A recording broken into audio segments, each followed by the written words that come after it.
Myth number 4, sex workers can just get a real job. Reality, many already have other jobs. Barriers like discrimination, criminal records, housing instability, and low wages make sex work one of the few viable options for survival or financial independence. Where does this myth come from? This myth comes from a mix of moral judgment and economic denial.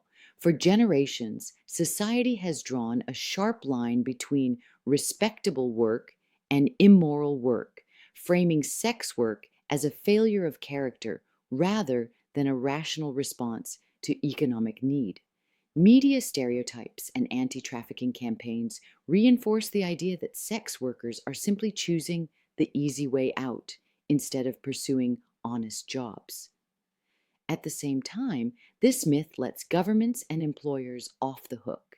It hides the fact that many so-called real jobs pay poverty wages, exclude people with criminal records, or discriminate against trans and marginalized workers. In short, this myth thrives because it shifts blame from broken systems onto the individuals who survive them. Why does this myth persist? On its surface, this myth sounds like common sense.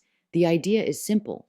If sex work is risky, stigmatized, or criminalized, people could just choose something else.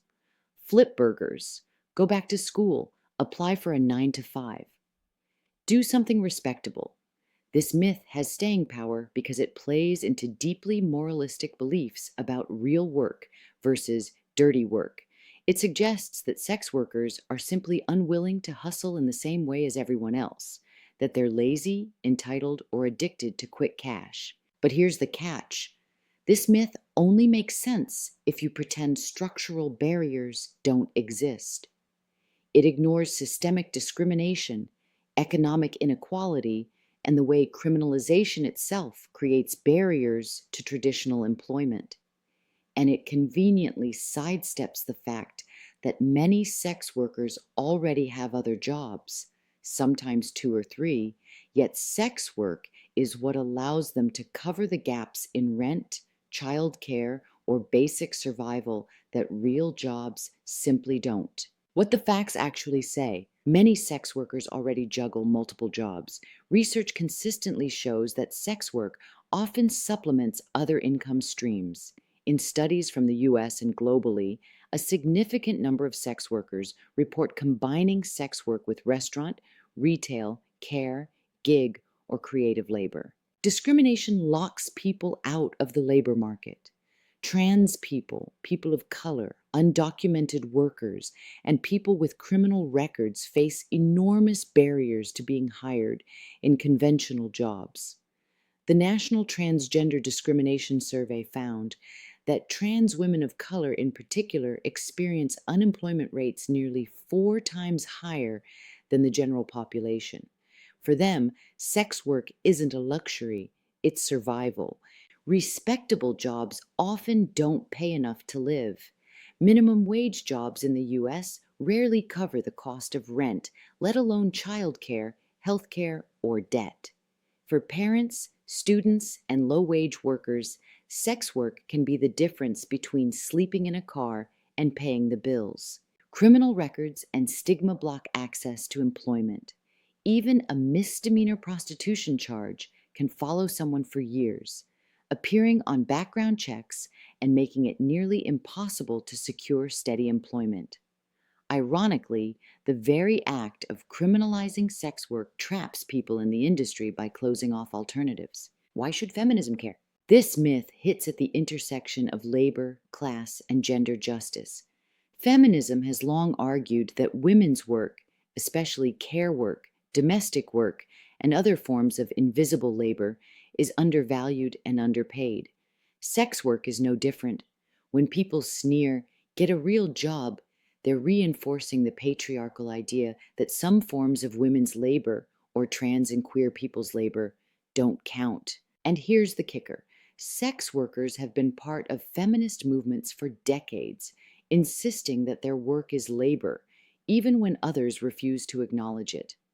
Dismissing sex work as not real work perpetuates the same hierarchies that feminism should be dismantling. who gets recognized as a worker, who is denied rights, and whose survival is considered disposable. Who gets hurt? When this myth drives policy. When policymakers buy into this myth, the results are devastating. Funding priorities shift toward forced exit programs instead of labor protections, healthcare, or housing support. Raids and stings increase, justified by the belief that sex workers just need to be pushed out of the industry. Survivors of trafficking are funneled into low-wage jobs without long-term stability, ignoring the economic realities that made them vulnerable in the first place. Sex workers themselves lose credibility. When society assumes they could just get another job, their demands for labor rights, decriminalization, and safety are brushed aside. How this myth fails everyone. This myth doesn't just fail sex workers, it fails our collective fight for economic justice. If we accept the idea that survival sex is a choice that can be easily replaced, we also have to accept the myth that low-wage jobs are enough to live on. We know they're not. We know people are juggling 2 or 3 respectable jobs and still living paycheck to paycheck. Sex workers are not separate from other workers. They are other workers. They're teachers, nurses, baristas, care workers, students, single parents. By denying the legitimacy of sex work, this myth erases the economic crisis that makes it necessary and shifts the blame onto individuals instead of systems. It excuses poverty wages, ongoing discrimination, and broken safety nets, while shaming those who dare to find alternatives. Here are the receipts. Trans workers face unemployment at 4x the national average, forcing many into sex work for survival. National Transgender Discrimination Survey, 2011. In New Zealand, where sex work is decriminalized, many workers still combine sex work with other jobs, showing it is often supplemental, not exclusive, income. Prostitution Law Review Committee, 2008. In the U.S., 42% of people earning minimum wage are parents, meaning one low-wage job often isn't enough to support a family. Bureau of Labor Statistics, 2020. Criminal records create barriers. Nearly 9 in 10 employers run background checks, making even misdemeanor prostitution charges a long-term barrier to employment. Society for Human Resource Management, 2017. The bottom line: telling sex workers to get a real job is both dishonest and cruel. Many already have multiple jobs. Others are shut out of the labor market by discrimination, stigma, or criminal records. And for countless workers, the real jobs available simply don't pay enough to survive. Sex work is labor, labor shaped by economic conditions, systemic injustice, and survival needs. If we want to talk about solutions, the answer isn't shaming sex workers into leaving the industry. It's dismantling the barriers that make sex work the only option for so many. That means fighting for decriminalization, living wages, universal health care, housing security, and the right for all workers, including sex workers, to labor with dignity.